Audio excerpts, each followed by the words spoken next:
വിമൃതത്തരികിട താളലയം താതോരം കേൾക്കും പദചലനം തുളസിക്കതിരാൽ ചൂടി മിനുക്കിയ നീളൻ ചുടുമുടിയൻ ഭവനം അവൾ അനുത്ത കയ്യാൽ മാടി വിളിച്ച ഉള്ളിൽ ചെമ്പട വേളരസം ആ ഉരുണ്ട കണ്ണാൽ വിരണ്ട നോട്ടം അമ്പെയും അവൾ കാന്താരി കാന്താരി.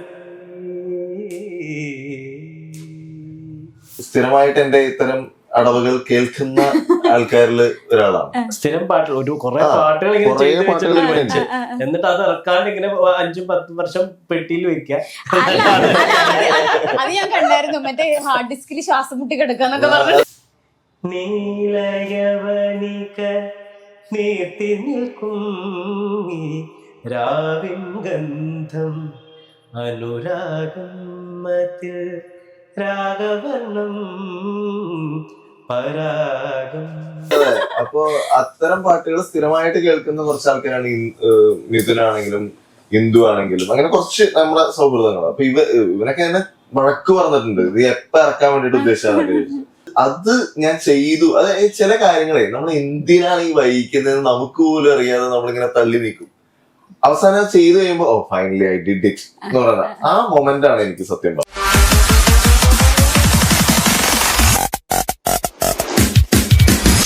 നമസ്കാരം. ഓണത്തിന് വിരുന്നൊരുക്കി കാന്താരി മ്യൂസിക്കൽ വീഡിയോ ഇറങ്ങിയിരിക്കുകയാണ്. അപ്പൊ അതിന്റെ പിന്നിൽ പ്രവർത്തിച്ച് 3 പേരാണ് എന്റെ കൂടെ ഉള്ളത്.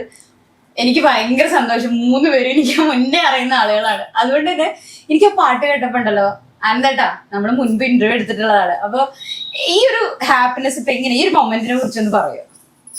അല്ല, ഒരുപാട് സന്തോഷമുണ്ട്. കാരണം ഒന്ന് ഒരു വർക്ക് ചെയ്ത് അത് ആളുകളിലേക്ക് എത്തിക്കുമ്പോൾ നമുക്ക് കിട്ടുന്ന ഒരു സാറ്റിസ്ഫാക്ഷൻ വലുതാണ്. പക്ഷെ ഈ പാട്ടിനെ സംബന്ധിച്ച് അതൊരു ഒരു ഇരട്ടി മധുരം എന്നൊക്കെ പറഞ്ഞ പോലത്തെ ഒരു കാര്യം. കാരണം ഒരുപാട് കാലം കൊണ്ട് ഞാൻ ആഗ്രഹിക്കുന്നതാണ് ഈ സിനിമയോ അല്ലെങ്കിൽ മറ്റ് ഇതായിട്ട് മ്യൂസിക്കായിട്ട് സ്ഥിരമായിട്ട് ഞാൻ വർക്ക് ചെയ്യുന്നതല്ലാതെ ഒരു ഇൻഡിപെൻഡന്റ് ആയിട്ടൊരു ട്രാക്ക് ചെയ്യണം എന്നുള്ളത്. അപ്പോൾ ഇവരൊക്കെ മിത്തുവൊക്കെ അത് സ്ഥിരമായിട്ട് എന്റെ ഇത്തരം അടവുകൾ കേൾക്കുന്ന ആൾക്കാരിൽ ഒരാളാണ്. സ്ഥിരം പാട്ടുകൾ ഒരു കുറെ പാട്ടുകൾ ഇങ്ങനെ ചെയ്ത് വെച്ചിട്ട് എന്നിട്ട് അത് ഇറക്കാണ്ട് ഇങ്ങനെ 5-10 വർഷം പെട്ടിയിൽ വെക്കുക. അത് ഞാൻ കണ്ടായിരുന്നു, മറ്റേ ഹാർഡ് ഡിസ്കിൽ ശ്വാസം മുട്ടി കിടക്കാന്നൊക്കെ പറഞ്ഞു. അപ്പൊ അത്തരം പാട്ടുകൾ സ്ഥിരമായിട്ട് കേൾക്കുന്ന കുറച്ച് ആൾക്കാരാണ്. മിഥുനാണെങ്കിലും ഇന്ദു ആണെങ്കിലും അങ്ങനെ കുറച്ച് നമ്മുടെ സൗഹൃദങ്ങൾ. അപ്പൊ ഇവനൊക്കെ തന്നെ വഴക്ക് പറഞ്ഞിട്ടുണ്ട്, ഇത് എപ്പ ഇറക്കാൻ വേണ്ടിട്ട് ഉദ്ദേശിച്ചാണ്. അത് ഞാൻ ചെയ്തു. അതായത് ചില കാര്യങ്ങളെ നമ്മൾ എന്തിനാണ് ഈ വഹിക്കുന്നത് നമുക്ക് പോലും അറിയാതെ നമ്മളിങ്ങനെ തള്ളി നീക്കും. അവസാനം ചെയ്തു കഴിയുമ്പോ oh finally I did it എന്ന് പറയുന്ന ആ മൊമെന്റ് ആണ് എനിക്ക് സത്യം പറഞ്ഞത്. അതായത് ചെയ്യാൻ വേറെ തടസ്സങ്ങളൊന്നുമില്ല, ചെയ്യാനുള്ള ആൾക്കാർ ചുറ്റിലുണ്ട്, ഓർക്കസ്ട്രേഷൻ തന്നെയാണ്, ഒന്നും തടസ്സമില്ല. പിന്നെ എന്തുകൊണ്ടോ ഇങ്ങനെ തള്ളി നീങ്ങി പോകും. ചെയ്യാം എന്ന് പറഞ്ഞ വെക്കില്ല, അങ്ങനെ വെച്ചിരിക്കുന്ന കാര്യമാണ്. അപ്പൊ അതിപ്പോ ചെയ്തു കഴിഞ്ഞു എന്നുള്ളത് തന്നെയാണ് ഫസ്റ്റ് സന്തോഷം. പിന്നെ രണ്ടാമത്തത് എന്റെ ഒരു വേറൊരു തുടക്കം കൂടി എനിക്ക് ഇതിനകത്തുണ്ട്. കാരണം ഞാൻ തിരക്കഥ എഴുതുന്നു, ഇതൊക്കെ ചെയ്യുന്നു പറഞ്ഞാലും എന്റെ ആദ്യത്തെ ഡിറക്ഷൻ ഏതാന്ന് ചോദിച്ചു കഴിഞ്ഞാൽ കാന്താരിയാണ്. അപ്പൊ അത് എനിക്ക് വലിയ പ്രത്യേകതയുള്ള കാര്യമാണ്. അപ്പൊ അതിനകത്ത് നമ്മളൊരു പരീക്ഷണമൊക്കെയാണ് നടത്തിയിരിക്കുന്നത്. കണ്ടവർക്ക് അറിയാം എന്താന്നുള്ളത്. അപ്പൊ ആ പരീക്ഷണത്തിന് നല്ല രീതിയിലുള്ള ഒരു അഭിപ്രായം വരുന്നു, ഒരുപാട് പേര് പാട്ട് കേൾക്കുന്നു, പിന്നെ പാട്ട് കേട്ട് ഏറ്റുപാടുന്നു എന്നൊക്കെ ഉള്ളതാണ് നമുക്ക് സന്തോഷം തരുന്നത്. അതിപ്പോ എന്റെ പൊതുവെയുള്ള പൊടിമീശയാണെങ്കിലും ഇതൊക്കെയാണെങ്കിലും ആൾക്കാർക്ക് അങ്ങനത്തെ ഒരു ഫീലിംഗ് തരുന്നതാണ്. പിന്നെ ഈ പരീക്ഷണത്തിന് ഏറ്റവും വലിയ ഘടകങ്ങളായിട്ട് മാറിയിട്ടുള്ള 2 പേരാണ്. ഒന്ന് പാട്ട്, വിഷ്വൽ. അതെ. അപ്പൊ പാട്ട് പാടുമ്പോ ഞങ്ങളെ സംബന്ധിച്ച് സ്ഥിരം ഗ്യാങ് ആണ്. അപ്പൊ ഞങ്ങളത് എൻജോയ് ചെയ്ത് ചെയ്യുന്ന ഒരു പ്രോസസ്സാണ്. എനിക്ക് പേഴ്സണലി ഏറ്റവും ഫേവറേറ്റ് ആയിട്ടുള്ള കുറെ പാട്ടുകൾ തന്നിട്ടുള്ള ഒരാളാണ് ആനന്ദ. അപ്പോ ആനന്ദിന്റെ പാട്ട് പാടാൻ ഭയങ്കര സിമ്പിളാന്നൊക്കെ തോന്നും എന്ന ഭാവത്തിലാണ് അവൻ വിളിക്കുകയും ചെയ്യാം. അത് പണി എടുപ്പിച്ച് കഴിയുമ്പോഴത്തേക്ക് ഒരു പരുവാവും. പക്ഷെ സിമ്പിൾ ആയിട്ടുള്ള കാര്യങ്ങൾ ചെയ്യാൻ ഭയങ്കര ബുദ്ധിമുട്ടാണ്. സിമ്പിൾ ആയിട്ടുള്ള കാര്യം ചെയ്യാൻ ബുദ്ധിമുട്ടാണ്. അത് പറഞ്ഞ് പ്രകടിപ്പിച്ച് പ്രോപ്പർ ആയിട്ട് കമ്മ്യൂണിക്കേറ്റ് ചെയ്യാൻ ഭയങ്കര ബുദ്ധിമുട്ടാണ്. അപ്പം പക്ഷെ ഈ പാട്ട് പറഞ്ഞ പോലെ ഇങ്ങനത്തെ കുറെ പാട്ടുകളുണ്ട്, അത് കുറെ കാലമായിട്ട് കേട്ടുകൊണ്ടിരിക്കുന്ന. അപ്പം പലപ്പോഴും എനിക്ക് തൃപ്തിയാവില്ല, എനിക്ക് കുറച്ചും കൂടെ നന്നായി ചെയ്യാൻ പറ്റും, അല്ലെങ്കിൽ ഈ പാട്ട് കുറച്ചും കൂടെ ഡിസേർവ് ചെയ്യുന്നുണ്ട് എന്ന് തോന്നും. ചിലപ്പോ അവന് എടാ ഒന്നുകൂടെ ചെയ്യാൻ തോന്നും. അപ്പൊ അങ്ങനെ കുറെ വർക്ക് ചെയ്തിട്ടാണ് ഇപ്പോഴത്തെ അതുപോലെ ഇപ്പൊ കേൾക്കണത്. വിഷ്വലിലാണെങ്കിലും ഭാനുവിനെ ഇതുപോലെ ഓ 3 അതായത് 4 മിനിറ്റോളമുള്ള പാട്ട് വേറെ ഒരാളും ഇല്ലാതെ ആൾക്കാരെ കാണാൻ ഹോൾഡ് ഓൺ ചെയ്യുന്ന എന്തുകൊണ്ടാന്ന് വെച്ചാൽ ഈ വ്യക്തിയാണ്. സത്യം കേട്ടോ. അപ്പൊ ഞാൻ ഈ പാട്ട് കണ്ടപ്പോ എന്ത് തോന്നിയെന്നറിയോ, ഭാനുന്റെ ഞാൻ ആദ്യം തന്നെ പറയാം, എന്റെ ഒരു നല്ലൊരു സുഹൃത്തൂടെ. അപ്പൊ അതിന്റെ പെർഫോമൻസ് അധികം ഗംഭീരായിരുന്നു കേട്ടോ. ശരിക്കും ഭയങ്കര നാച്ചുറൽ ആയിരുന്നു. നമ്മളൊരാള് ഒരു കാമുകൻ അല്ലെങ്കിൽ നമ്മുടെ കൂടെ ഒരു ലോങ് ഡിസ്റ്റൻസ് റിലേഷൻഷിപ്പ് ഉണ്ടല്ലോ, അതിനെപ്പറ്റി ശരിക്കും ഭയങ്കര ആ അഭിനയത്തിലൂടെ ഭയങ്കരമായിട്ട് പ്രേക്ഷകർക്ക് അത് ഫീൽ ചെയ്യുന്നുണ്ടായിരുന്നു. അപ്പൊ എങ്ങനെയായിരുന്നു ഈ ഒരു കാന്താരിയിലോട്ടൊക്കെ ഇങ്ങനെ വന്നത്? അതെ, ഇപ്പൊ ഈ കഥ പറയുമ്പോ ഈ ഹാർഡ് ഡിസ്കിൽ ഇങ്ങനെ ഉള്ള പാട്ടുകളിൽ ആ ഒരു പാട്ടിന്റെ ഭാഗമാവാൻ ചിലപ്പോ ഞാൻ വരെയുള്ള കാത്തിരിപ്പിരിക്കാൻ. ഇപ്പോഴാണ് നമുക്ക് അതിനൊരു ഉത്തരം കിട്ടുന്നത്. നേരത്തെ പറഞ്ഞ പോലെ ഇത് നാച്ചുറൽ ആയിട്ട് തോന്നിയില്ലെങ്കിൽ പരിപാടി പൊളിഞ്ഞ് ഫുള്ള് ഈ പാട്ട് ആദ്യം കേട്ടപ്പോഴും ഞാൻ ഭയങ്കര ഹാപ്പിയായി, ഭയങ്കര ക്ലൗഡ് നൈൻ മൊമെന്റ് ആയിരുന്നു. എന്റെ ദൈവമേ ഇതേ ഞാനോ എന്നുള്ളത്. പക്ഷെ നേരത്തെ നമ്മൾ സംസാരിച്ച കാര്യത നല്ലൊരു പാട്ട്, നന്നായി പാടി വെച്ചേക്കുന്ന എല്ലാം ഉണ്ട്. ഇതങ്ങനെ വിഷ്വലിൽ കയ്യിന്ന് പോയാ ഇതൊക്കെ ആനന്ദേട്ടനാണ് കൂടെ നിന്ന് എങ്ങനെ ചെയ്തു എന്ന് ചോദിച്ചാൽ സ്ക്രീനിൽ എന്നെ കാണുന്നുള്ളെങ്കിൽ തൊട്ട് പിറകില് ആനന്ദേട്ടനും തരുന്ന കുറെ സാധനങ്ങളുണ്ട്. നമുക്ക് പെട്ടെന്ന് ഇമോട്ട് ചെയ്യാനൊന്നും പറ്റില്ലല്ലോ. അപ്പുറത്തെ ഒരാൾ അതുപോലെ ഞാൻ പറഞ്ഞായിരുന്നു, എന്തെങ്കിലും നമ്മളൊരു സിറ്റുവേഷൻ ചെയ്യുകയാണെങ്കിൽ ആനന്ദേട്ടൻ അപ്പുറത്തൊന്ന് ചെയ്യണേ, എന്നാലും എനിക്ക് എന്തെങ്കിലും ഇങ്ങോട്ട് കിട്ടും, ചെയ്തോളൂ കുട്ടി ചെയ്തോളൂ എന്ന് പറഞ്ഞു. ആ ഒരു ധൈര്യത്തിന്റെ പുറത്താണ് വന്നതെല്ലാം. ആനന്ദേട്ടൻ ഇല്ലായിരുന്നെങ്കിൽ ചിലപ്പോ ഞാൻ വല്ല കോപ്രായം. പക്ഷെ അതാ ഇപ്പം ആനന്ദ് എനിക്ക് തോന്നുന്നു സാധാരണഗതിക്ക് അങ്ങനെ ഇൻസ്റ്റാഗ്രാമിൽ പെൺകുട്ടികളുടെ പ്രൊഫൈൽ തപ്പി നടക്കുന്ന ആളല്ലേ ഇതിനു വേണ്ടി.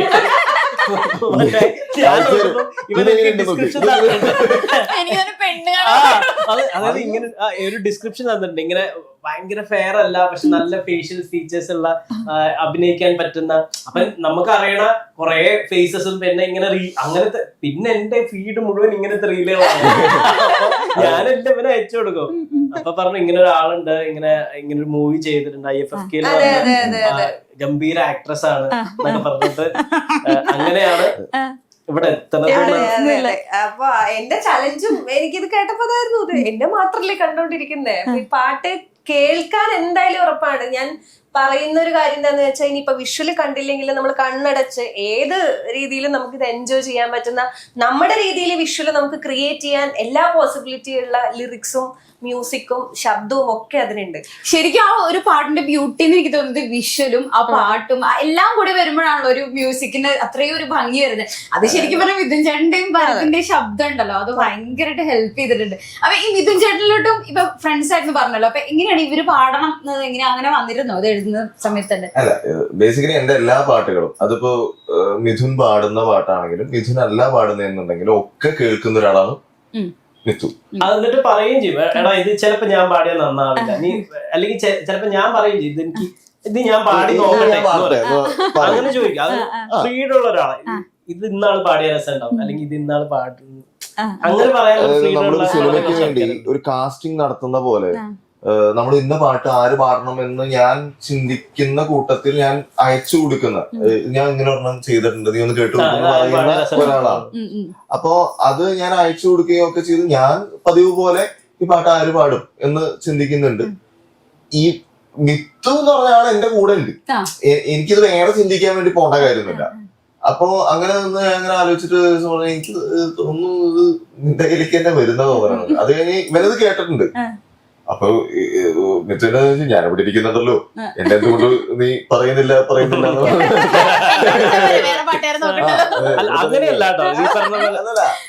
ആക്ച്വലി എന്താ വെച്ചാ മിഥുന് ഈ പാട്ടും അറിയാം, എല്ലാം കണക്റ്റഡ് ആണ്. ഞാൻ എന്നിട്ട് അവസാനം പറഞ്ഞു ഇത് ഞാൻ പാടിയ വർക്കാവും എനിക്ക് തോന്നുന്നു, ഞാൻ പാടി നോക്കട്ടെ. അപ്പൊ ഞാൻ പറഞ്ഞു എന്നാ പിന്നെ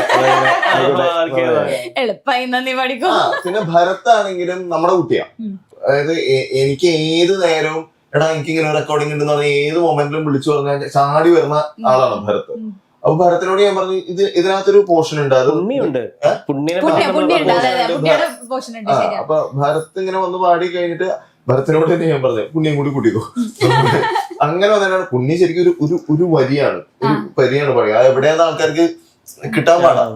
പക്ഷെ അത്തരം കൊളാബറേഷൻസിന്റെ ഗുണം എന്ന് വെച്ച് കഴിഞ്ഞാൽ ഇത് ആർക്കാണ്ടോ വേണ്ടിയല്ല, ഇത് നമ്മൾ ഒരുമിച്ചാ നമുക്ക് വേണ്ടി. നമുക്ക് ഇഷ്ടമുള്ള ആൾക്കാർ നമ്മുടെ കൂടെ നിൽക്കുക എന്നുള്ള സാധനം അതെ, ഉണ്ടല്ലോ. ആ ഒരു സൗഹൃദത്തിന്റെയും കൂടി ഒരു ഭംഗിയുണ്ട് കേട്ടോ ഈ പാട്ടിന് ശരിക്കും പറഞ്ഞാൽ. അപ്പൊ ഈ ഇപ്പൊ പറഞ്ഞല്ലോ ഈ ഹാർഡ് ഡിസ്കിൽ ശ്വാസം മുട്ടി കിടന്നിരുന്നു എന്ന് പറഞ്ഞല്ലോ. അപ്പൊ ഏത് മൊമെന്റിലാണ് ഈ പാട്ട് ഇങ്ങനെ ചെയ്യണം എന്നൊക്കെ ഒരു ആഗ്രഹം? എപ്പോഴും ചിലര് പറയും റിയലൈസേഷൻ വരെ നമുക്ക് ഇതൊന്ന് ചെയ്യാം, നാളെ ചെയ്യാം, അങ്ങനെ വന്നത് എപ്പോഴായിരുന്നു?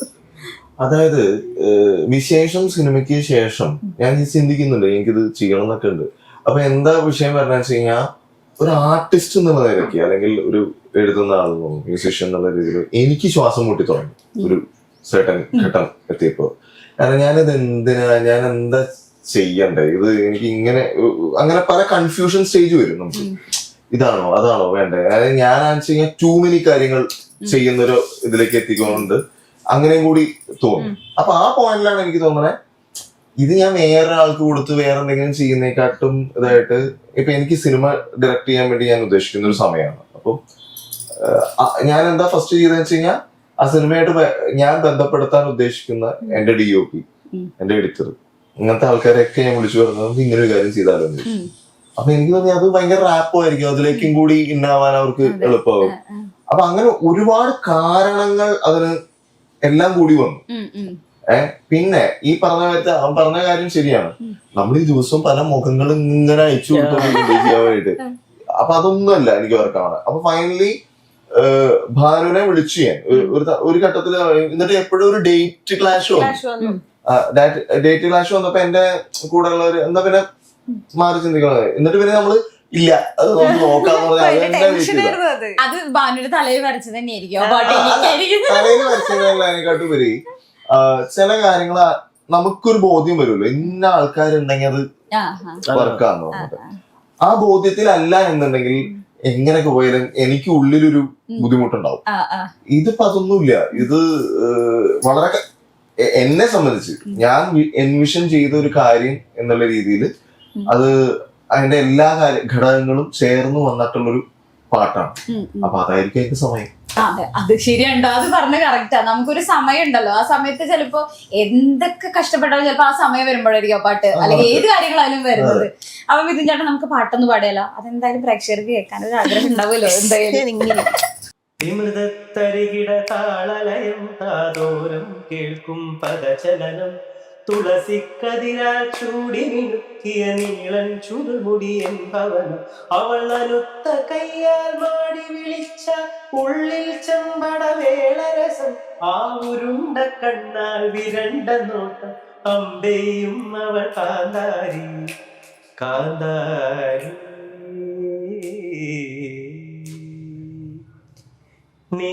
നീലയവനിക നീർത്തി നിൽക്കും രാവിൻ ഗന്ധം അനുരാഗം മതിൽ രാഗവർണം പരാഗം.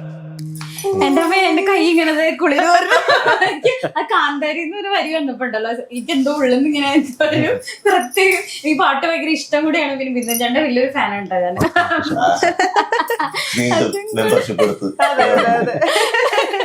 അല്ല മിഥുൻ ചേട്ടാ, ഇപ്പൊ ഈ പാട്ട് കുറെ നാളായിട്ട് ഇങ്ങനെ കേട്ടോണ്ടിരിക്കാന്ന് പറഞ്ഞല്ലോ. അപ്പൊ വിഷ്വലൈസേഷൻ വന്ന സമയത്ത് എങ്ങനെ ഉണ്ടായിരുന്നു സ്വന്തം ശബ്ദമൊക്കെ ഈ വിഷ്വലിൽ കണ്ട സമയത്ത്? സത്യത്തിൽ ഇവൻ എന്നെ മറ്റേ എന്റെ വീടിന്റെ അവിടെ ഒരു ചെറിയൊരു വണ്ടി ഇട്ട് പാർക്ക് ചെയ്യാനുള്ള സ്ഥലത്ത് കാറിൽ കണക്ട് ചെയ്തിട്ടൊക്കെ കേൾപ്പിക്കണേ. എന്റെ തൊണ്ട ഇടറി കുറച്ച് എല്ലാവരും മനസ്സിലായിട്ടുണ്ടാവും. എനിക്ക് ഭയങ്കര ഇമോഷണൽ ആയി. കാരണം നമ്മളിത് പറഞ്ഞുകൊണ്ടിരിക്കണത് എങ്ങനെയാന്ന് വെച്ച് കഴിഞ്ഞാൽ കഥ അറിയാം, ഇതെന്താ സംഭവിക്കാൻ പോണേ, എന്തൊക്കെയാ ചെയ്യാൻ പോണേ എന്നൊക്കെ അറിയാം.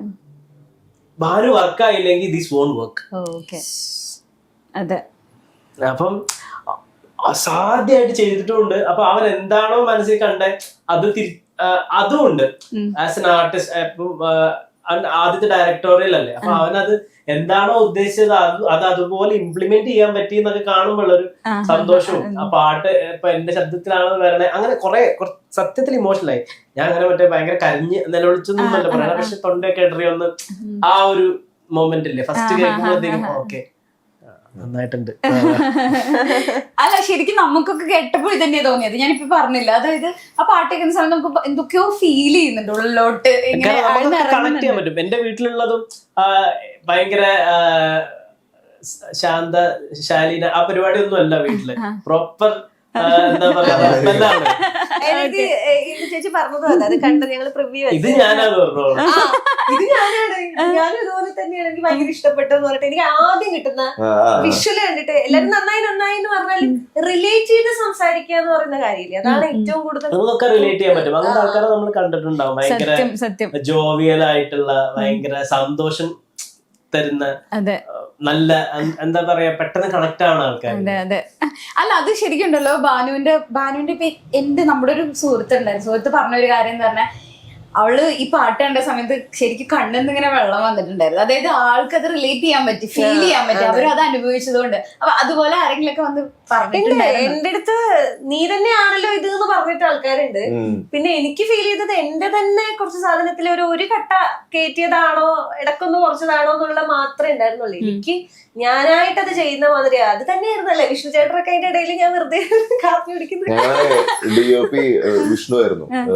അപ്പൊ വിഷ്ണു പ്രഭാകർ, വിഷ്ണു ഞങ്ങളിങ്ങനെ ക്യാരക്ടർ ഭാനുവിന് ഇതാണ് ക്യാരക്ടർ എന്ന് പറഞ്ഞു കൊടുക്കാൻ നമ്മൾ പല പല പല പല മാർഗങ്ങൾ എടുക്കും. അപ്പൊ ചില നേരത്ത് ഈ ക്യാരക്ടർ ഭയങ്കര ലൗഡർ ആയിരിക്കണം, ചില നേരത്ത് ഭയങ്കര അതായത് തിരിച്ചു പോകാൻ നേരം ആകുമ്പോഴേക്കും ഈ ആളങ്ങ് ചുരുക്കും മൊത്തത്തിൽ. അപ്പൊ ഈ വാരിയേഷൻ പറഞ്ഞു കൊടുക്കാൻ നേരത്ത് കാപ്പി കുടിച്ചോണ്ടിരിക്കുന്നതിന്റെ ഇടയിൽ വിഷ്ണു നൈസായിട്ട് എടുത്തു, ഭാനു അറിയാതെ എടുത്തു. എന്നിട്ട് കൊണ്ടുവന്ന് ഞങ്ങള് രണ്ടുപേരും കൂടി ഭാനു ഇതാണ് ക്യാരക്ടർ, കറക്റ്റാണ്, എന്നെ വന്ന് കാണിച്ചു തരാ, ഇതാണ് ചെയ്യേണ്ടത്. അതാ പറഞ്ഞ എനിക്ക് ഈ ഒരു സാധനം തന്നെ. അപ്പൊ എന്റെ ഏറ്റവും അടുത്ത സുഹൃത്തുക്കള് പറഞ്ഞതും അത് തന്നെയാണ്. ഇത് നിന്നെ നമ്മൾ കാണുന്ന പോലെ തന്നെയാണ്, ഭയങ്കര രസമായിട്ട് പ്രത്യേകിച്ചൊന്നും എക്സ്ട്രാ ഇടാതെ ചെയ്തു എന്നുള്ളത്. പിന്നെ എനിക്കെന്താ വെച്ചാൽ ഇതിന്റെ സന്തോഷോ എക്സൈറ്റ്മെന്റ് ഒന്നും എനിക്ക് ഇതുവരെ ആനന്ദേട്ടനോടോ ചേട്ടനോടോ ഒന്നും പ്രകടിപ്പിക്കാതെ, കേൾക്കുമ്പോഴായാലും കാണുമ്പോഴായാലും ഞാൻ ഇങ്ങനെ ഒരു അവസ്ഥയിൽ ഇരുന്നിട്ട് അത് കാണുന്നത്. ഇപ്പൊ മിഥുൻ ചേട്ടൻ പറഞ്ഞല്ലോ, അത് പറയുമ്പോഴാണ് എനിക്കത് ഫീൽ ചെയ്യുന്നത്. ആനന്ദേട്ടൻ പറയുമ്പോഴാണ് എനിക്ക് ഇതുവരെ ഇത് പ്രകടിപ്പിക്കാൻ പോലും പറ്റാത്ത രീതിയിലാണ് ഞാൻ ഇപ്പോഴും പറഞ്ഞ ആനന്ദേട്ടനോട് ഞാൻ എത്ര തവണയെ കാണുന്നത് പോലും എനിക്കറിയില്ല. ഞാൻ ലാപ്ടോപ്പ് ഓണാക്കും, എണീറ്റ് ആദ്യം വെക്കും, ചായ കുടിച്ചെടുത്ത് കാണും, കിടക്കാൻ നേരം ഒന്നുകൂടെ കാണും, പോയി കിടന്നു. ഇതാണ് ഇപ്പൊ എന്റെ ഒരു റുട്ടീൻ പാട്ട് ഇറങ്ങിയതിന് ശേഷം. അല്ല പല ആളുകൾക്കും ഫീൽ ചെയ്യാൻ പറ്റി, ആഴത്തിൽ ഇറങ്ങി ചെന്ന് പറയുന്നത് തന്നെയാണ് അതിന്റെ ഒരു ബ്യൂട്ടി, വിജയം എന്ന് പറയുന്നത്. അതെ അതെ. എനിക്കിപ്പോ മെസ്സേജും വരുന്നുണ്ട്. ഇപ്പൊ ഒരു 2 ദിവസമായിട്ട് എനിക്ക് ഈ ഒരു വിഷ്വലിനെ കുറിച്ചുള്ള രീതിയിലുള്ള മെസ്സേജുകൾ വന്നു തുടങ്ങിയപ്പോ എനിക്ക് സന്തോഷമായി. സാധാരണ എന്ന് പറഞ്ഞപ്പോ ഓണത്തിന്റെ സമയമാണല്ലോ ഇപ്പൊ എന്ന് പറയുന്നത്. ഓണമൊക്കെ നമ്മളിപ്പോ വരാൻ പോവാണ്, തിരുവോണം. ശരിക്കും അപ്പൊ ഇങ്ങനെ ഒരു കൺസെപ്റ്റ് ചെയ്യാനുള്ള ഒരു കാരണം എന്താ? സാധാരണ നമ്മൾ പറയാം ഓണമല്ല, അപ്പൊ ഓണപ്പാട്ട് രീതിയിലായിരിക്കുമല്ലോ നോർമൽ നമ്മൾ എല്ലാവരും ചിന്തിക്കാൻ അങ്ങനെയായിരിക്കും. അപ്പൊ എന്തുകൊണ്ട് ഇങ്ങനെ ഒരു കൺസെപ്റ്റിലോട്ട് വരാൻ കാരണം? 2 കാര്യങ്ങൾ. ഒന്ന്, ഇത് പറഞ്ഞ പോലെ ഇതൊരു ഓണപ്പാട്ടല്ല. ബേസിക്കലി കോൺസെപ്റ്റ് വന്നതെന്ന് പറയുന്നത്, ഈ പാട്ട് ഞാൻ ആരൊക്കെങ്കിലും കേൾപ്പിച്ചു കൊടുത്തു കഴിഞ്ഞാൽ എന്റെ കൂടെ വർക്ക് ചെയ്യണ ഡയറക്ടോറിയൽ ടീമിലുള്ള അവരൊക്കെ വിളിച്ചും കേൾപ്പിക്കും. കേൾപ്പിച്ചിട്ട് എന്തായിരിക്കും അതിന്റെ വിഷ്വൽ എന്നാണ് ഞാൻ ചോദിക്കുന്നത്. ചോദിച്ചു കഴിയുമ്പോ തറവാട് പരിപാടികൾ പറഞ്ഞു. അപ്പൊ ഞാൻ ഓക്കെ, നമ്മളതല്ല ചെയ്യാൻ പോകണം. ഫസ്റ്റ് തീരുമാനമാണ്. ഞാൻ പാട്ട് ആദ്യം കേൾപ്പിക്കുക ചെയ്യും. കേൾപ്പിച്ചിട്ട് ഇതാണ് നമ്മൾ വിഷ്വല് കാണുന്നത്. എന്താ അറിയോ, സെറ്റ് കൊണ്ടൊക്കെ എടുത്ത് തുളസി കഥയൊക്കെ ചൂടി അങ്ങനെ ചെയ്യരുത് എന്ന് പറഞ്ഞ ഒരാളെ എനിക്ക് ഒന്ന് ഹസിയാണ്. അങ്ങനെ ചെയ്യരുത്. അപ്പൊ ഞാൻ എന്നിട്ട് കോൺസെപ്റ്റ് പറഞ്ഞത് ഇതാണ്. എനിക്ക് തോന്നുന്നു ഇത് എഴുതിയിരിക്കുന്നത് ഒരു പുരുഷന്റെ കണ്ണിലൂടെയുള്ള അയാളുടെ വളരെ ഏറ്റവും പ്രിയപ്പെട്ട ഒരാളെ കുറിച്ച് അയാൾ എഴുതിയിരിക്കുന്ന ഒരു കവിതയാണ് ബേസിക്കലി. അപ്പൊ ആ കവിത പറഞ്ഞ് അയാൾ എന്തായിരിക്കും ചെയ്തിട്ടുണ്ടാവുക ഞാൻ ആലോചിക്കുന്നത്. അപ്പൊ ഇങ്ങനൊരു ഈ ഡിസ്റ്റന്റ് റിലേഷൻഷിപ്പ് ഒക്കെ പറയുന്ന കാര്യങ്ങൾ നമുക്ക് ഭയങ്കര കണക്റ്റിംഗ് കാര്യങ്ങളാണ്. ഇപ്പൊ നമുക്ക് ഇതിനൊക്കെ പേരുണ്ട്. വർഷങ്ങളായിട്ട് സംഭവിക്കുന്ന കാര്യമാണ്. ഗൾഫിൽ ഇരിക്കുന്ന ഭർത്താവ് 2 വർഷം കൂടുമ്പോ വരുന്നു. ഡിസ്റ്റന്റ് റിലേഷൻഷിപ്പ് ആണ്. അന്ന് നമ്മൾ പലതിനെ അക്നോളജ് ചെയ്തിരുന്നില്ല, ഇപ്പൊ കൂടുതൽ അക്നോളജ് ചെയ്യുന്നു എന്നുള്ളത് നല്ലൊരു കാര്യം. അപ്പൊ ബാംഗ്ലൂർ, കൊച്ചി എനിക്ക് ഭയങ്കര ഇഷ്ടമുള്ള 2 നഗരങ്ങളാണ്. അപ്പൊ എന്നോട് ആരോ ഒരാൾ ചോദിച്ചു, ഇതിനു മുമ്പ് നമ്മൾ എവിടെയോ പോയപ്പോ ചോദിച്ചു എന്തുകൊണ്ടാ ബാംഗ്ലൂർ വെച്ച് ചോദിച്ചു. ബാംഗ്ലൂർ അവര് അതിന് കുറെ കാര്യങ്ങളൊക്കെ പറഞ്ഞു. ഇതൊന്നുമല്ല കാര്യം, എനിക്ക് ബാംഗ്ലൂർ ഭയങ്കര ഇഷ്ടമാണ്. അത്രേ ഉള്ളൂ അതിന്റെ കാരണം. ഇപ്പൊ ബാംഗ്ലൂർ, കൊച്ചി ഞാൻ എപ്പോഴും ചിന്തിക്കുന്ന കാര്യമാണ്, ബസ്സിലോ ട്രെയിനിലോ പെട്ടെന്ന് യാത്ര ചെയ്യാൻ പറ്റുന്ന ദൂരങ്ങളാണ് അതെല്ലാം. അപ്പൊ അങ്ങനെ ചിന്തിച്ചു വന്നപ്പോഴാണ് അങ്ങനെ ഒരു പുരുഷന്റെ കണ്ണിലൂടെ നമ്മൾ ആ കാന്താരിയെ ഏറ്റവും മനോഹരമായിട്ട് എങ്ങനെ പറയാം. ആൻഡ് ആ കവിതയിലുള്ള തുളസിക്കതിരോ ഇതൊന്നുമല്ല. കാരണം അത് ഒരു സങ്കല്പമാണ്. അതിനപ്പുറം അവര് തമ്മിലുണ്ടാവുന്ന ഒരു വാംത്ത് ആ റിലേഷൻഷിപ്പില്. ഒരാൾ സിഗരറ്റ് വലിക്കുന്നു എന്ന് അറിഞ്ഞിട്ട് വഴക്ക് പറയുന്നതും, അത് കഴിഞ്ഞിട്ട് ഈ വഴക്ക് പറയുന്നതിന്റെ അറ്റത്തൊരു കരച്ചിലുണ്ട്. ആ കരച്ചിലിനെ അയാള് ആ കുട്ടിയെ ആശ്വസിപ്പിക്കാൻ ശ്രമിക്കുമ്പോൾ ഒരു കട്ടൻ ചായ ഉണ്ടാക്കിക്കൊണ്ട് കൊടുക്കുന്നത്, അന്നത്തെ ദിവസം അയാളുടെ മുറിയിൽ വന്നത് അധികാരത്തോടു കൂടി ആ മുറി മാറ്റങ്ങൾ കൊണ്ടുവരുന്ന, അതായത് അയാളുടെ ജീവിതത്തിൽ തന്നെയാണ് അവർ മാറ്റങ്ങൾ കൊണ്ടുവരുന്നത്. പിന്നെ അതിനകത്ത് പറയുന്നുണ്ട്, പ്രപഞ്ച വിസ്മയം പോലെയാണ് ചിന്തകൾ പ്രപഞ്ച വിസ്മയമായി കണ്ടു ഞാൻ അവളിൽ കവിതകളായി എന്ന് പറയുമ്പോ അതിനകത്ത് അവര് കവിത എഴുതുന്നു എന്നുള്ളത് മാത്രമല്ല, അവരുടെ ചിന്തകൾ അങ്ങനെയാണ് അയാള് കാണുന്നു. അപ്പോ അത്തരം പെർസ്പെക്ടീവ്സിനെ എടുത്തു വെക്കാൻ പറ്റുന്നത് ഇതാണ്. പിന്നെ അത് ഇന്നത്തെ കാലഘട്ടത്തിലേക്ക് ചേർത്ത് വയ്ക്കുമ്പോഴാണ് ഒരു മൊബൈൽ ഇത് വരുന്നത്. അവനവന്റെ കണ്ണുകളൊക്കെ യൂസ് ചെയ്യുന്നതിനെക്കാട്ടും കൂടുതൽ യൂസ് ചെയ്യുന്നതാണ് മൊബൈൽ ലെൻസ്. അപ്പൊ ആ രീതിയിലാണ് നമ്മൾ ആലോചിച്ചത്. പിന്നെ ഓണം എന്ന് പറഞ്ഞ ഫാക്ടറിലേക്ക് വരുമ്പോഴത്തേക്ക് ഇതിന് എങ്ങനെയൊക്കെ ഞാൻ മോഡേണൈസ് ചെയ്യുമ്പോഴും ഒരു ട്രഡീഷണൽ റൂട്ട് ഉണ്ട്. ആ പാട്ടിനുണ്ട്, വരികൾക്കുണ്ട്, ഈണത്തിലുണ്ട്, എല്ലായിടത്തിലും ഉണ്ട്, പിന്നെ ആ പേരിലും ഉണ്ട്. അപ്പൊ അങ്ങനെ തോന്നിയപ്പോ എനിക്ക് തോന്നി നല്ലൊരു ചിങ്ങമാസം ഇരിക്കട്ടെ. അല്ല, അത് നേരത്തെ നമ്മൾ സംസാരിച്ചപ്പോ ഒരു വരിയുടെ കാര്യം പറഞ്ഞിട്ടുണ്ടായിരുന്നു, സരയൂ നദി പോൽ വികളിതയായി അല്ലെ. ഞാൻ സത്യം പറഞ്ഞ ആ വരി, ആ വാക്ക്, ഇപ്പൊ നമ്മളിവിടുന്ന് എനിക്ക് ചലഞ്ച് ഒക്കെ തന്നിട്ടുണ്ടായിരുന്നു ഇതിന്റെ അർത്ഥം കണ്ടുപിടിക്കുന്നത്. പക്ഷെ എനിക്ക് അർത്ഥം കണ്ടുപിടിക്കാൻ പറ്റിയിട്ടില്ല കേട്ടോ. എന്താണ് ഈ വികളിതയായി? അങ്ങനെ മലയാള ഡിക്ഷണറിയിൽ അങ്ങനെ ഒരു വാക്കില്ല. അതെ, എന്താ കാര്യം വെച്ച് കഴിഞ്ഞാൽ അതൊരു എനിക്കിപ്പോ സ്വതന്ത്രമായിട്ട് ചില കാര്യങ്ങൾ നമ്മൾ ട്രൈ ചെയ്ത് നോക്കുന്നതാണ്. അപ്പൊ അവിടെ സരയൂ നദി പോൽ വികളിതയായി എന്ന് വെച്ചിട്ട് ഈ വാക്കിനെ കുറിച്ച് ചർച്ച ഇവർക്കൊക്കെ ഉണ്ടാവുന്നത് പോലും ഞങ്ങള് സംസാരിച്ചു കഴിഞ്ഞപ്പോ ഒരാള് ഈ പാട്ടൊക്കെ ഇറങ്ങി എല്ലാം കഴിഞ്ഞപ്പോഴാണ്, കൂടെ വർക്ക് ചെയ്തിരുന്നത് ഇത്രയും ദിവസം ഇയാള് പാട്ട് കേട്ടോണ്ടിരിക്കുക, എന്റെ ഒരു കൂട്ടുകാരൻ ചോദിച്ചു ഇത് ഏതാ വാക്കെന്ന് ചോദിച്ചു എന്ന് പറഞ്ഞിട്ട് ഞാൻ പറഞ്ഞു അതിന് അങ്ങനെ വാക്കില്ല മലയാളത്തില്. പക്ഷെ ആ സ്ഥലത്ത് വയ്ക്കുമ്പോ കേൾക്കുന്ന ആൾക്ക് അതിനകത്ത് ഭയങ്കര അറ്റാച്ച്മെന്റ് തോന്നുന്നുണ്ട് ആ വാക്കിനോട്. അപ്പോ അങ്ങനെ ഒരു വാക്ക് സൃഷ്ടിക്കാൻ കഴിയുമെന്നാണ് ഞാൻ ശ്രമിച്ചത്. കാരണം ഒരു പ്രയോഗത്തിൽ ഒരു വാക്ക് വയ്ക്കുമ്പോ ഭംഗിയായിട്ടൊരു സ്ഥലത്ത് ഇങ്ങനെ നിൽക്കണ കാണുമ്പോ അതൊരു അർത്ഥം ഉണ്ടാവുന്നുണ്ട്. അപ്പൊ അതൊരു പരീക്ഷണാർത്ഥം ചെയ്തതാണ്. പരീക്ഷണം വിജയിച്ചു ഇല്ലയോ എന്നുള്ളത് വരട്ടെ. വേറൊരു വാക്ക് അതിനെ റീപ്ലേസ് ചെയ്യാനും പറ്റൂല. എനിക്ക് അതിനകത്ത് വേറെ വാക്കൊന്നും വെക്കാൻ തോന്നിയില്ല. വേണമെങ്കിൽ വെക്കായിരുന്നല്ലോ. കണ്ട ഇത് എഴുതിയ സമയത്ത് വാക്കാണോ അത്? ഞാനിത് പാടുന്നത് ഇങ്ങനെ, എനിക്ക് ഞാൻ എഴുതുന്ന വരികളുള്ള പാട്ടുകളൊക്കെ ഞാൻ എഴുതിയിട്ടെന്തോ അങ്ങനെയൊന്നുമല്ല, ഒരുമിച്ചാ വരിക. അപ്പൊ അങ്ങനെ വന്നപ്പോ സരയൂ നദി പോൽ വികളിതയായോട് അല്ല, ഈ ആനന്ദേട്ടൻ ഒരു പ്രത്യേക കഴിവ് അങ്ങനത്തെ ഒക്കെ. അതായത് പൊടിമീശ പൊളിക്കണ ആള് ഇടനെഞ്ചില് ബാൻഡടി വേണം. നീയും ഞാനും ഒന്നാണ്. അത് ഭയങ്കര കാലം ഭയങ്കര എളുപ്പമാണ്, ഒന്നുമില്ലല്ലോ അതിനകത്ത്, കോംപ്ലിക്കേഷൻ ഒന്നുമില്ല. പക്ഷെ എല്ലാവർക്കും കണക്ട് ആവും. ഞാൻ കാത്തിരുന്ന കണിനി, എൻ കണ്ണിൽ നിറയും കണിനി. സുഹൃതം നീ സുഖവും നീ എന്നൊക്കെ. ഞാൻ പക്ഷെ വിചാരിച്ചിരുന്നത് അത് ആ പാട്ടുണ്ടല്ലോ പൊടിമീ, അത് ചെയ്തിരുന്നെന്നാ ഞാൻ വിചാരിച്ചത്. അത് സന്തോഷമായിരിക്കും, സന്തോഷമായിരുന്നു. എന്നാലും ആ പാട്ടും ഈ പറഞ്ഞ പോലെ തന്നെ ഭയങ്കര കോമ്പോസിഷനിലാണല്ലോ നമ്മള് വരികളുടെ ഒരു ഇത് ഭയങ്കരമായിട്ട്. എനിക്ക് അങ്ങനെ കേട്ടോ, എനിക്ക് സാധാരണ ഈ പാട്ട് കേൾക്കുമ്പം പ്രണയം ഈ സാധനം എപ്പോഴും ഒരു വാത്സല്യം കലർന്ന പാട്ടുകൾ പെട്ടെന്ന് എന്റെ തലയിൽ കയറും. പി ജയചന്ദ്രൻ പാട്ടുകള്. ഇന്ന് രാവിലെയും കൂടെ ഞാൻ പി ജയചന്ദ്രന്റെ പാട്ടിങ്ങനെ കേട്ടിട്ടാ വന്നത്. എനിക്കത് കരയും ഞാൻ ചിലപ്പോ.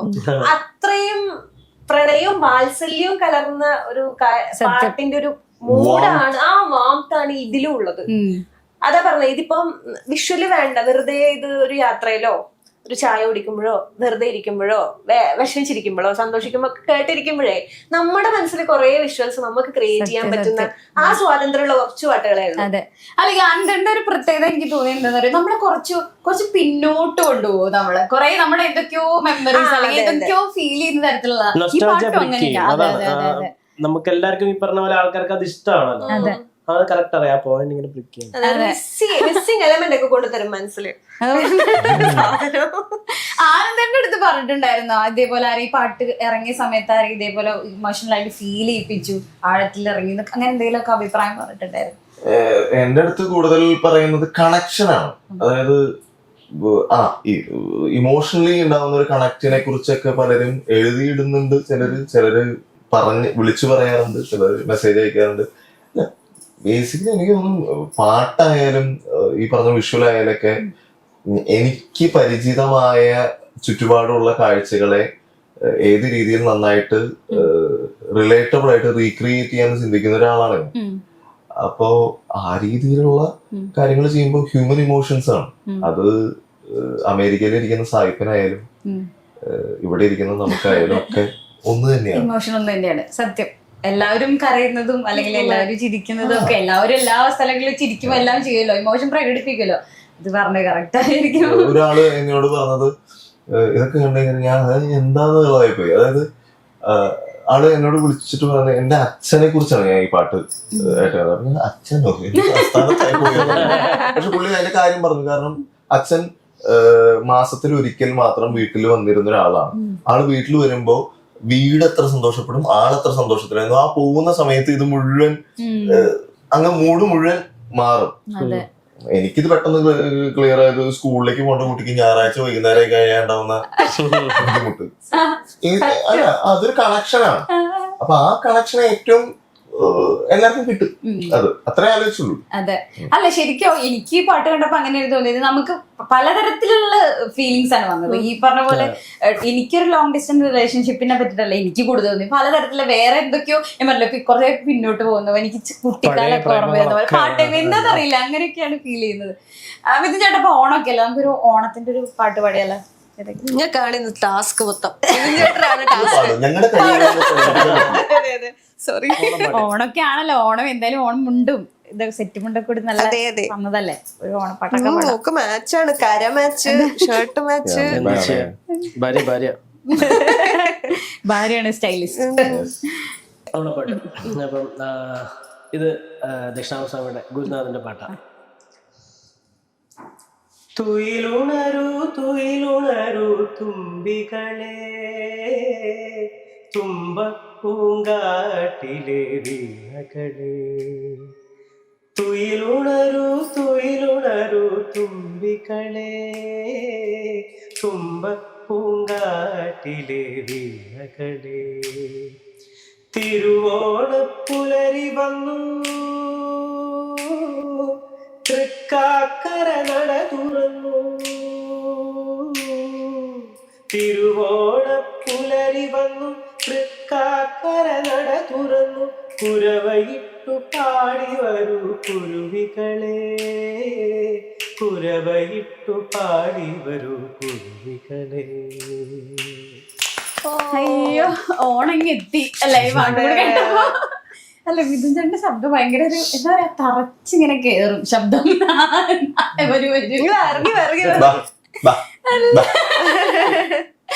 അല്ല, ഇപ്പൊ ഈ ഓണമൊക്കെ ആണല്ലോ, ഓണം എന്ന് പറയുമ്പോ നിങ്ങക്ക് ആദ്യം എന്താ ഓർമ്മ വരുന്നത്? ഓരോരുത്തരായിട്ട് പറഞ്ഞു. എനിക്ക് ഓണം എന്ന് പറയുമ്പോ ഓർമ്മ വരുന്നത് എന്റെ മുത്തശ്ശനും അമ്മൂമ്മയാണ്. എനിക്ക് തോന്നുന്നു ഞാൻ അതായത് അതിന്റെ ഓർമ്മകൾ മുഴുവൻ അവരിലേക്കാണ് ഉള്ളത്. ഈ തൃക്കാക്കരപ്പനെ വെക്കുന്നതാണെങ്കിലും അതായിട്ടുള്ള ഇതൊക്കെ ഞാൻ പഠിച്ചതും അറിഞ്ഞതൊക്കെ മുത്തശ്ശനുള്ളപ്പോഴാണ്. പിന്നീട് അങ്ങോട്ട് എനിക്ക് തോന്നാനില്ല ഞാൻ അങ്ങനെ വലിയൊരു ഓണം ആഘോഷിക്കുന്ന ഒരാളായി പിന്നീട് മാറിയിട്ടുണ്ട്. സദ്യയാണ് മെയിൻ. സദ്യ മെയിനാണ്. സദ്യ മെയിൻ എന്ന് പറഞ്ഞാലേ ഇപ്പൊ അതും ഞാൻ പറയും. കാരണം ഇപ്പൊ നമുക്ക് സദ്യ ആക്സസിബിൾ ആണ്. അപ്പൊ എനിക്ക് അതാണ് അതിന്റെ വിഷയം എന്ന് പറയുന്നത്. ബിരിയാണിക്കൊക്കെ പണ്ടുണ്ടായിരുന്ന വിലയൊന്ന് തുല്യണമെന്ന് പറയുന്ന അവസ്ഥയുണ്ടല്ലോ, ആ ഒരു കാര്യം തോന്നാറുണ്ട്. അപ്പൊ ഓണത്തിന്റെ ഏറ്റവും സുഖമുള്ള കാര്യം എന്താ വെച്ച് കഴിഞ്ഞാൽ ഇത്ര മനുഷ്യര് ഒത്തുചേർന്നൊരു വീട്ടിലുണ്ടാവുക. പണ്ട് എനിക്ക് അന്നിറങ്ങുന്ന സിനിമ, ഇങ്ങനെ കുറെ പ്ലാനുകളുണ്ട്. ആ 10 ദിവസത്തെ വെക്കേഷന് നമുക്ക് കുറെ പ്ലാനുകളുണ്ട്. അപ്പൊ എന്റെ നല്ല ഓർമ്മ മുഴുവൻ ഉള്ളത് എന്റെ അമ്മയുടെ വീട്ടില് മുത്തശ്ശനും അമ്മൂമ്മയും ഉണ്ടായിരുന്ന സമയത്ത് ഞങ്ങൾ കുറെ കസിൻസ് ഉണ്ടാവും. ഞാൻ ഈ ഒറ്റയാണ്. അപ്പൊ ഈ കസിൻസ് ആണ് നമ്മുടെ എല്ലാം. അപ്പൊ ആ സമയത്ത് അവരൊക്കെ കൂടി കാണാം. അങ്ങനെയൊക്കെയുള്ള ഒരു ലോകമായിരുന്നു. പിന്നെ ചില വർഷം പൂക്കൾ പറിക്കാൻ പൂക്കൾ ഉണ്ടാവില്ല പറഞ്ഞു.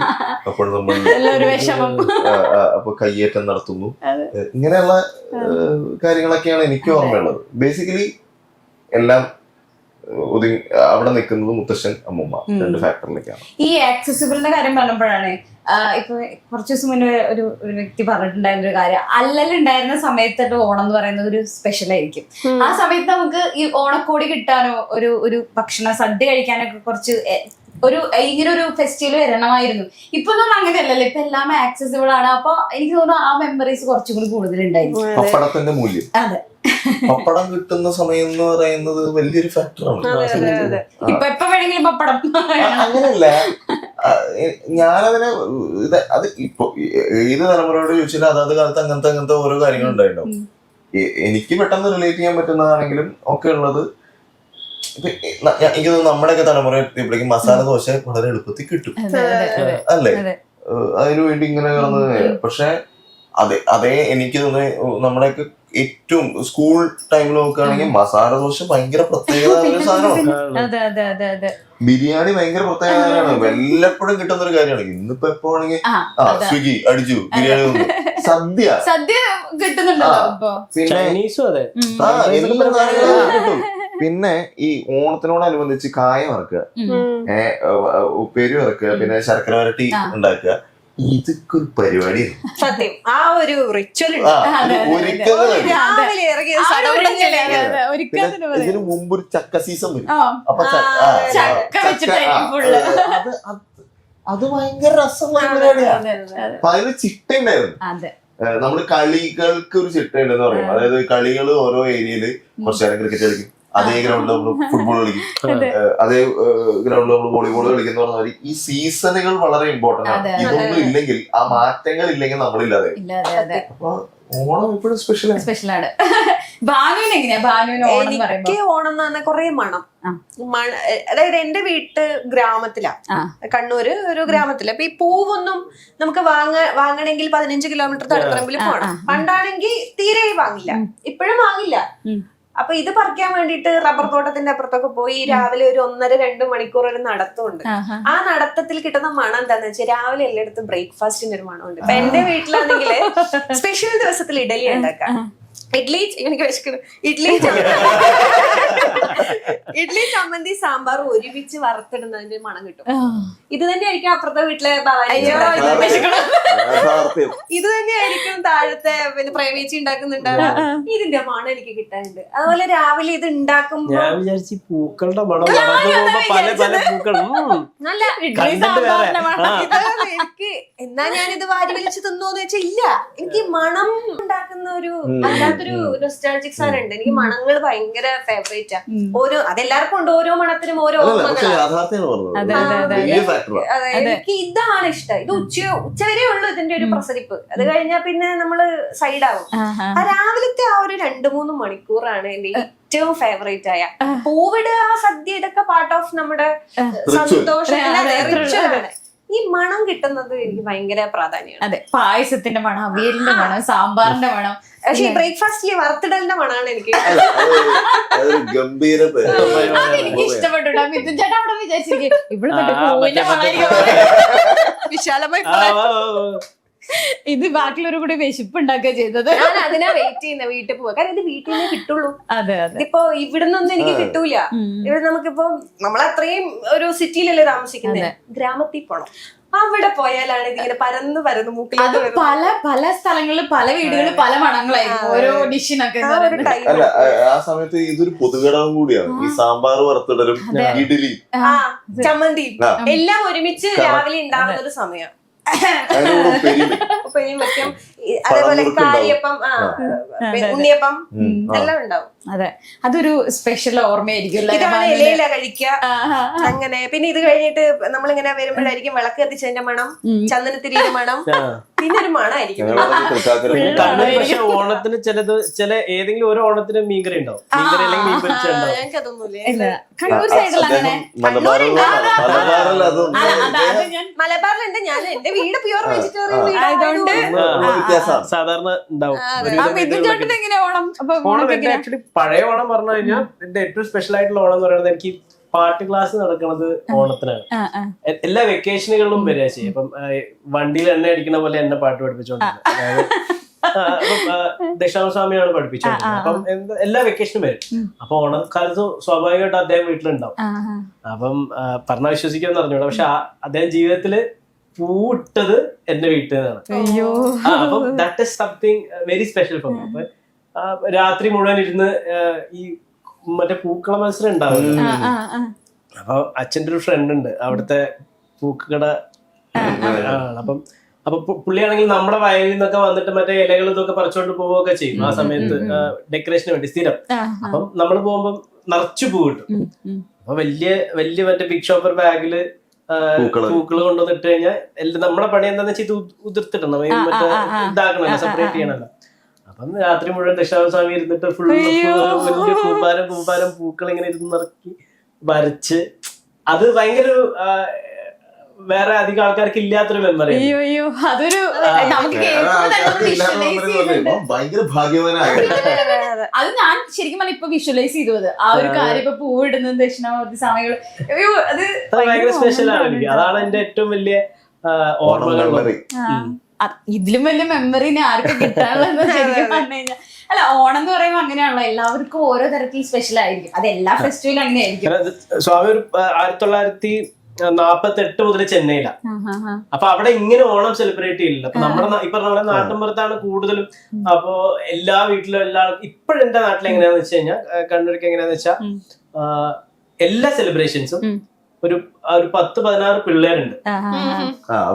അവരെല്ലാരും കൂടെ ഒരു സ്ഥലത്താവും. അപ്പൊ സദ്യ ആണെങ്കിലും ഈ 10-16 വീടിന്ന് ഒരുമിച്ച് ഒരു സ്ഥലത്ത് ഇതാക്കും. അത് ക്രിസ്മസ് ആണെങ്കിലും അതെ, വിഷു ആണെങ്കിലും പടക്കം പൊട്ടിക്കുന്നത് ഈ പിള്ളേരെല്ലാം കൂടിച്ചേരും. അത് ഭയങ്കര രസമാണ്. അതെല്ലാ ഇതിനും ശരിക്കും ആ കൂടിച്ചേരലാണ് അതിന്റെ ഒരു സുഖം എന്ന് പറയുന്നത്. ഭയങ്കര നല്ല രസമായിട്ട് നടക്കുന്ന ഒരു സ്ഥലമാണ്. അപ്പൊ ഓണം ഇതിനെ പറ്റിട്ടൊക്കെ നമ്മൾ പറഞ്ഞു. ഞാൻ ചെറിയൊരു ടാസ്ക് തരാം. ചെറിയൊരു ടാസ്ക്, ചെറുത്. ഞാൻ കുറച്ച് പിക്ചർ കാണിച്ചു തരാം. അപ്പൊ അത് ഏത് പാട്ടാന്ന് പറയാം. പിക്ചർ കാണിച്ചു തരാം, അത് ഏത് പാട്ടാന്ന്. അതിന്റെ ആള് ചിത്ര ചേച്ചിയാണ്. ഭയങ്കര ഇഷ്ടമാണ് ഈ പരിപാടി. ചിത്രങ്ങൾ കാണിച്ചു കാണിച്ചു തരട്ടെ, ഇത് ഏത് പാട്ടാന്ന് പറയാം. പാടുവാണ് കേട്ടോ അതിന്റെ കൂടെ. കണ്ണീർ പൂവിന്റെ തലോടി. പാട് പാട്. ഞാൻ പാടില്ല. ഉത്തരം പറഞ്ഞാൽ പാട്ട് പാടാം. ഒരു വരെ എനിക്ക് അഭിനയിക്കാറേ ഉള്ളൂ. പാടിക്കും. ആ ശരി ശരി. കണ്ണീർ പൂവിന്റെ കവിളിൽ തലോടി ഈണം മുഴങ്ങും പഴം പാട്ടിൽ മുങ്ങി മറുവാക്കു കേൾക്കാൻ കാത്തു നിൽക്കാതെ പൂത്തുമ്പി എന്തേ മറഞ്ഞു എന്റെ പുള്ളോർ കുടം പോലെ തേങ്ങി. പക്ഷെ ഇതില് ഭാനു വിജയിച്ചിട്ടുണ്ട് എന്തായാലും. കഴിഞ്ഞിട്ട് ഞാൻ ഇഡ്ലി സാമ്പാർ വാങ്ങിച്ചുതരാം. ഇതിന്റെ മെയിൻ ആളാണ് സത്യം. ചിത്ര ചേച്ചി ഇതിന്റെ ആളാണ്. അല്ല, ഇങ്ങനത്തെ പല കളികൾ കുറെ പരിപാടികളുണ്ട് ചേച്ചിക്ക്. അടുത്തതാണ് ഇതാ, ഈ കാണുന്നുണ്ടോ? ഇല്ല ഇല്ല, ഗസ്റ്റ് സോങ് മാത്രം കാണാം. മീനുണ്ട്, മീനുണ്ട്, ആട്ടി. അതിന്റെ ആദ്യം എന്താണ്? ഇല്ലുമിനാട്ടി. അത് പിന്നെ ഇല്ലുമിനാട്ടി പാടിക്കോ. അയ്യോ, ശരി ശരി, അത് കുഴപ്പമില്ല. ഇല്ലുമിനാറ്റി നമ്മുടെ അതെ. ഓക്കെ, അടുത്തത് അത് ആ ഓളത്തിലേ പോകുള്ളൂ.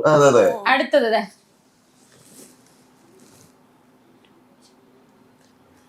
കാതിലോല ഞാൻ കണ്ടില്ല. ഓല ഓല ഓല. അയ്യോ, ഒന്ന് വരിയാണ് പ്രശ്നം. കാതിലോല ഞാൻ കണ്ടില്ല, കളവാണിയ കിളിയതോർത്തില്ല. അതെന്റെ വരികൾ എനിക്ക് അറിയില്ല. മീൻസ് അതിനെ ഇതാക്കരുത്. മുൻപ് കളിച്ചിട്ടുണ്ട്. വലിയ ബുദ്ധിമുട്ടില്ലാത്ത ഏരിയായിരുന്നു. അടുത്തത് ശരിക്കും പാട്ടറിയാം. അടുത്തത് കാണുന്നുണ്ടോ? കൃഷ്ണനല്ലേ, വെണ്ണ. പിന്നെ അപ്പുറത്തിരിക്കുന്ന എന്തോ കല്ല്, കല്ല്, വെൺകൽ. വെണ്ണക്കൽ കൊട്ടാരം അല്ല അല്ല അല്ല അല്ല പകുതി വരെ ശരിയായിട്ടുണ്ട് പാടേണ്ട. വെണ്ണക്കല്ലിൽ എടുത്തു വലുത്. ആ അതന്നെ വെണ്ണക്കല്ലിൽ നിന്നെ കൊത്തി വെള്ളിപ്പൂ തിങ്കൾ. അതാണ്. ആ അതന്നെ. ഒരു മിനിറ്റ്, ഞാൻ അങ്ങനെ നോക്കുമ്പോ എന്റെ അടുത്ത് ഞാൻ ചേച്ചിക്ക് തന്നെ അയച്ചു കൊടുത്ത ചോദ്യം ഉണ്ടാവും. അല്ല, ഈ ഗെയിം കൂടെ അവസാനിപ്പിച്ചിരിക്കുന്നത് എന്നോട് ചോദിക്കാൻ അടുത്തത്. ചേച്ചിന് മറുപടി പറഞ്ഞിട്ടുണ്ടാവും. അല്ല അടുത്ത് ഞാൻ ചോദിക്കട്ടെ അവരോടെയും ചോദിക്കും. ചോദിക്കാം ഇപ്പൊ ചോദിക്കാം ഒരു മിനിറ്റ് എടുക്കട്ടെ. ഓ, എനിക്ക് ഇത്രയും ബുദ്ധി ഉണ്ടല്ലേ. പോരട്ടെ, അടുത്ത പോരട്ടെ ഇതൊക്കെ. അടുത്തത് ലാസ്റ്റ് കഴിഞ്ഞു. അതെന്താ ചോപ്പ്? ചക്രോ? ചെമ്മീനല്ലേ? O2 ആണത്. O2 oxygen. നടുവില് ഇരിക്കുന്ന ചെമ്മീനാണ്. ചെമ്മീനല്ല, O2 നട്ടേക്കണേ. ഓ, ഒറ്റൊന്നല്ല, അത് നോക്കണ്ടേ, അതെന്താ നോക്കി താമരയല്ലേ? മനസ്സിലാവുന്നുണ്ടോ? സൂം ആമ്പല്. അതെന്താ സാധനം? ഇതെന്താ? ചക്രോ? അല്ല, സുദർശന ഇതെന്താ? അത് അമ്പല്. ഇതെന്താന്ന് മനസ്സിലാവുന്നില്ല. അല്ലിയാണോ? ഒരു കഴിക്കുന്ന ഒരു സംഭവം. മനസ്സിലാവണില്ല. മലരാണോ? ആ അതെ. ആ, മലരാമ്പൽ. അല്ല, മലരല്ലി. ഇതെന്താ? മലർ ഇപ്പുറത്ത് വരുന്ന. എടാ, അതെന്താ? റൂബി അല്ലേ? ഇതെന്താ? റൂബിക്ക് ഒരു മലയാളം വാക്ക് പറയൂ. മാണിക്യം. ആ ആ മാണിക്യമലരായ. അതാണോ മാണിക്യം? ഇത് പാടൂ. മാണിക്യമലരായ ഭൂമി മഹതിയാ ഖദീജ ബീവി മക്ക എന്ന പുണ്യനാട്ടിൽ വിലസിടും നാരി വിലസിടും നാരി. അങ്ങനെയുണ്ട് ഗെയിം. നല്ല ഗെയിമാണ്. നന്നായിണ്ടടാ, ഇഷ്ടപ്പെട്ടു. അല്ലല്ലേ, അടുത്ത എനിക്കെന്തോ ടാസ്ക് തരാൻ അതാ ഞാൻ വേണ്ടി തപ്പണ ഞാൻ ഇത് അത് നമുക്ക് ഗെയിം അല്ലെ ഇന്റർവ്യൂ കഴിഞ്ഞു. അയ്യോ പറ. ഞാൻ ഫോണൊന്നും ഇങ്ങോട്ട് തരുമോ? രാജ മാമു രാജഹംസമേ മഴവിൽ കുടിലിൽ. സ്നേഹദൂതുമായി വരുന്നുണ്ടോ? താഴെ അങ്ങനെ പറയും. അപ്പ അരിച്ചറിയും. അയ്യോ, അല്ല ശരിക്കും അത് ഭയങ്കര ഉണ്ടോ ചിത്ര ചേച്ചിയുടെ ഒരു പ്രത്യേകത അങ്ങനെയാണല്ലോ, എല്ലാവരുടെ കൂടെ കൂടും, അത് ഉറപ്പാണ്. അപ്പൊ ശരിക്കും പറഞ്ഞ കാന്താരി ഡംഷറാറ്റ്സിലൊക്കെ ഞാൻ ഭയങ്കര ജീനിയസാ. ആണല്ലേ? അതെ, ഇനി കണ്ടിന്യൂ. ഓക്കെ. അപ്പൊ കാന്താരി ശരിക്കും പറഞ്ഞു കഴിഞ്ഞാൽ എല്ലാവരും ഏറ്റെടുത്തിരിക്കും. എനിക്ക് ഭയങ്കരമായിട്ട് പേഴ്സണലി ഭയങ്കരമായിട്ട് ഇഷ്ടപ്പെട്ടു. എല്ലാവർക്കും ഈ ആഴത്തിലോട്ട് ഇറങ്ങി ചെന്നിട്ടുണ്ട് ആ പാട്ട്. അത്രയൊരു ഇമോഷൻസ് വർക്ക്ഔട്ട് ആയിട്ടുണ്ട് ശരിക്കും പറഞ്ഞു കഴിഞ്ഞാൽ. അപ്പൊ എല്ലാവിധ ആശംസകളും. പിന്നെ ആന്തേട്ടാ, ഇനി ഇതുപോലെ ഈ ഹാർഡ് ഡിസ്കിലൊന്നും എടുത്തു വെക്കരുത്, പാട്ടൊക്കെ പുറത്തിറക്കും. വരുന്നുണ്ട് പാട്ട് അടുത്ത് ഇങ്ങനെ അവരിങ്ങനെ പളിപ്പുറയിലാണ്. ഇനി തുടരെ ഞാൻ പാട്ടുകൾ പാട്ടുകളുടെ പെരുമഴയായിരിക്കും. അല്ല, ഒരു നല്ല തുടക്കം കിട്ടിക്കഴിയുമ്പോഴാണല്ലോ നമുക്ക് വീണ്ടും വീണ്ടും ചെയ്യാനുള്ള ഇത്. പിന്നെ ഈ പാട്ട് ചെയ്യുന്നതിന് മുമ്പുള്ള കഥ എന്ന് വെച്ചാൽ ഈ പാട്ടൊക്കെ വന്ന് കേൾപ്പിച്ചിട്ട് പറയും, എടാ എനിക്ക് വരുന്ന പടങ്ങളൊക്കെ ഒന്നിക്ക് ത്രില്ലേഴ്സ് ആണ്, അല്ലെങ്കിൽ പ്രേതപ്പടം. അപ്പൊ ഞാൻ ഈ പ്രണയപ്പാട്ടും കൊണ്ട് എന്ത് ചെയ്യുന്ന പറയും. അപ്പൊ ഞാൻ പറയും, ചെയ്ത് വെച്ചിട്ടുണ്ടല്ലോ അതർക്ക്. അല്ല, അവൻ പറഞ്ഞത് സത്യ. ഞാൻ ഈ പ്രേതം, ഞാൻ മേരിക്കുട്ടി, പുണ്യാളൻ പ്രൈവറ്റ് ലിമിറ്റഡ്, ഇതൊക്കെ ഒരു സമയത്ത് ചെയ്തോണ്ടിരിക്കുമ്പോഴേ ഈ പൊടിമീശ മുടക്കണ കാലങ്ങളുള്ള പാട്ടുണ്ടല്ലോ, ആ പടം അങ്ങനെ ഉണ്ടെന്ന് മീൻസ് പാട്ട് അങ്ങനെ ഉണ്ടെന്ന് പടം അതല്ല, റൊമാൻറ്റിക് അല്ല, വേറൊരു രീതിയിൽ ഫാന്റസി ഒക്കെ.